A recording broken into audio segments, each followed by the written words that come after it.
Moi, j'aurais 2 points par rapport, aux remarques qui sont celles de la Cour régionale des comptes, présidée par des magistrats de la Cour des comptes, dont on ne saurait ici remettre en cause, il me semble, l'indépendance. La première chose est sur le rééquilibrage, territorial.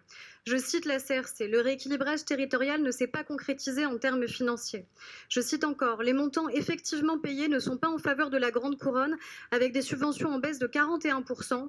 Le total des aides aura donc baissé de 8 % en faveur de la grande couronne, quand celles de Paris ont augmenté de 6 %. Le Césaire, Madame la vice-présidente, que vous avez cité, s'inquiétait dans son rapport de 2019 des disparités territoriales, raison pour laquelle nous avions proposé un amendement que vous n'avez pas voulu accepter, qui permettait d'avoir des indicateurs clairs sur les enjeux de lutte contre les disparités territoriales en matière culturelle. Donc, comment envisagez-vous concrètement ce rééquilibrage territorial en faveur de la grande couronne?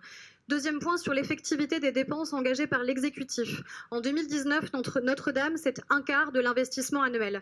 Or, en 2018, les crédits de paiement étaient à 35 millions d'euros. Ce qui veut dire que s'il n'y avait pas eu Notre-Dame, qui est par définition et heureusement un événement complètement exceptionnel, l'investissement n'aurait été que de 30 millions d'euros, soit en recul de 5 millions d'euros, sauf à ce que vous nous disiez aujourd'hui que les 10 millions qui ont été investis pour Notre-Dame ont été retranchés d'investissements que vous auriez réalisés pour d'autres éléments qui auraient peut-être permis justement le rééquilibrage territorial. J'aimerais donc des réponses sur ces 2 points. Je vous remercie.